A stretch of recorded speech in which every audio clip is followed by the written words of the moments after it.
Hey, I want to say that I told you guys so. A while back, I made a video talking about the NBA sleeper contenders, teams that are getting overlooked but are actually capable of competing if everything falls into place. So I mentioned the Cavs in that video, which got some flack, but now they're kinda proving my point and surprising a lot of folks.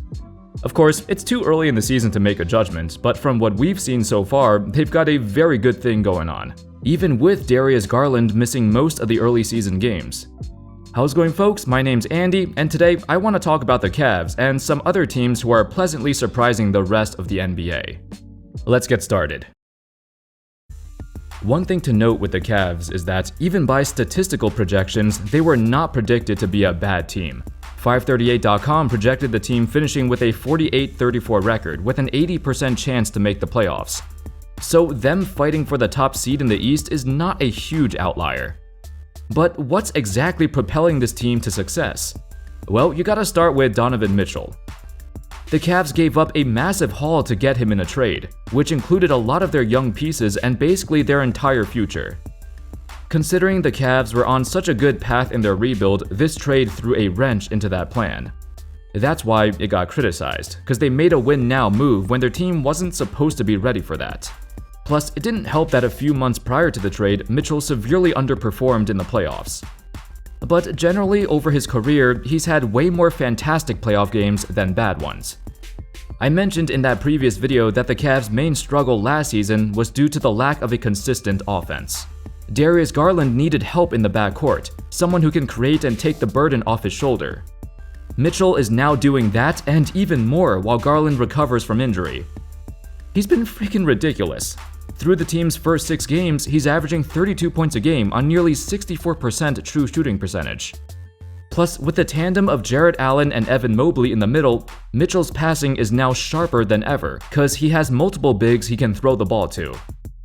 Speaking of Allen and Mobley, the Cavs struck gold by having these two guys in their front court. Not only are they both athletic and quick and very long, but they're also very good at defending the paint. In fact, as of this video, the Cavs are holding opponents to just 34% shooting in the paint. That's insane considering that's supposed to be one of the most efficient shots on the court. It just shows that this kind of playstyle still works. Despite the NBA's transition to small ball, having a twin tower front court is still a very effective choice. Hence why they have the second best defense in the entire league. It also helps that both of them are very different defenders, with Allen specializing in defending the rim like a traditional big man. While Mobley is at his best when he's roaming around, he's good at keeping up with smaller guys too. The Cavs' defensive game plan is focused on forcing the opponent to drive into Allen or Mobley. Both players are in the top 10 in contested shots per game, each contesting about 12 shots. It was a recipe they perfected in the previous season, and now they're doing the same thing. While their offense has been gratifying to watch, it's their defensive identity that set the foundation for this franchise. Caris LeVert is also a player you gotta pay attention to. Not too long ago, he was a 20-point-per-game scorer on the Brooklyn Nets, but injuries have hampered his development. Now, this is his first healthy season in a while, so hopefully his consistency improves. There are some aspects of this team that you know will eventually regress, like their 3-point percentage is an astounding 42.7% right now, which will definitely decline as the season progresses. But they're also missing Darius Garland, so when he comes back, they'll have one of the best backcourts in the league, on top of already having the NBA's best defensive frontcourt. Oh, the Cavs are getting real spooky.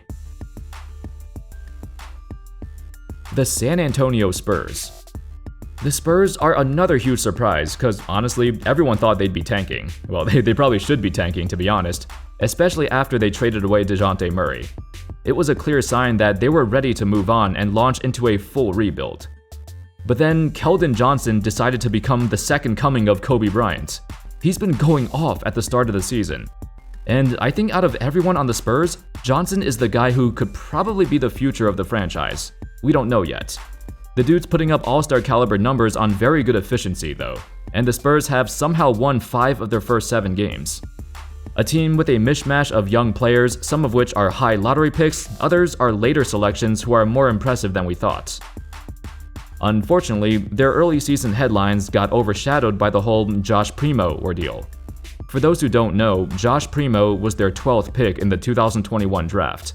But recently, he was waived by the Spurs for allegedly exposing himself to several women. It kinda sucks. I mean, I know he wasn't playing well, but they essentially wasted last year's pick.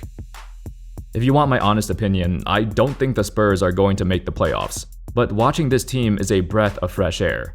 A few years ago, they were one of the slowest, one of the oldest teams in the league. Their playstyle was very calculated and meticulous, a lot of ISOs, but it also didn't lead to many wins. The period between losing Kawhi until now has been tough.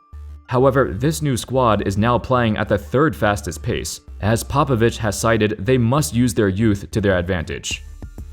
It's kinda trippy, actually. Even now, it's hard for me to associate the Spurs as being a young team, cause as long as I've been alive, they've always been a team filled with veterans and aging stars. Prior to the start of the season, they were projected to win just 30 games and have a 10% chance of making the playoffs. The odds have increased a lot since that projection, though. The projections did not expect the Spurs to flip the script and start playing like a completely different team. Some things haven't changed, though. Like, for example, the Spurs' emphasis on ball movement is as prominent as ever, recording 306.6 passes per game as a team, the 5th most out of all teams. They're also 6th in the NBA in three-point percentage, hitting 39.4% of their threes. Their defense, of course, still needs a ton of work, but their offense has been a very well-rounded, balanced attack. They're actually a very fun team to watch. The Portland Trail Blazers. The Blazers have probably been the quietest team in the offseason, but they did make two important moves that flew under the radar. The first was re-signing Anthony Simons to a 4-year, $100 million contract. It was a deal that drew skepticism at first, considering he earned his contract based on basically playing 30 games where he was in the starting lineup. In those 30 games, he was literally shooting the ball as well as Steph Curry, so there were questions if he could keep up this insane level of play. So far, he's been looking quite good. The other major move was trading for Jeremy Grant. Now, Grant is a guy who's been a role player for most of his career, but got forced into being the man in Detroit, because there was nobody else. He put up some really good numbers on a losing team, but in reality, Grant has always been at his best when he isn't the primary option. As the third or fourth option on the Blazers, Grant has flourished. A dynamic, athletic two-way wing player is exactly what the Blazers were missing for years. Oh, and Nurkic is finally healthy enough to start the season for once. The biggest change from this season and last is their improved defense. It was an aspect of the team that Chauncey Billups heavily emphasized. In the past, the Blazers under Terry Stotts have always been a near-bottom defensive team. But this is a good early sign that it's possible for them to turn it around. Aaron Fentress of the Oregon Live wrote an article regarding the Blazers' expectations this season. Quote, former president of basketball operations Neil Olshey hired Billups primarily to instill discipline, hold players accountable, and improve the defense. In the year prior, it was difficult to judge his performance given the team's numerous injuries, and the premier-level tanking job that took place over the final few months of the season.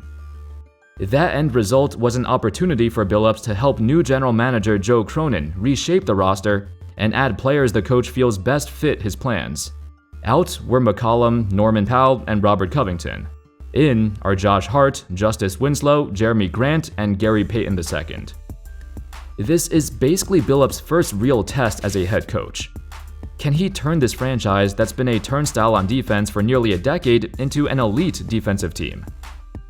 Plus, you can't forget the team's franchise player, Damian Lillard. There were rumors of a potential trade over the summer, but Lillard has insisted his loyalty to the franchise so many times. He's been with them through the good and bad, and it looks like they're finally making a real effort to build around him. If he actually does get traded, I'd be shocked at this point. Now, after an abysmal season by his standards, where he dealt with injuries and underwent abdominal surgery, Lillard has bounced back better than ever.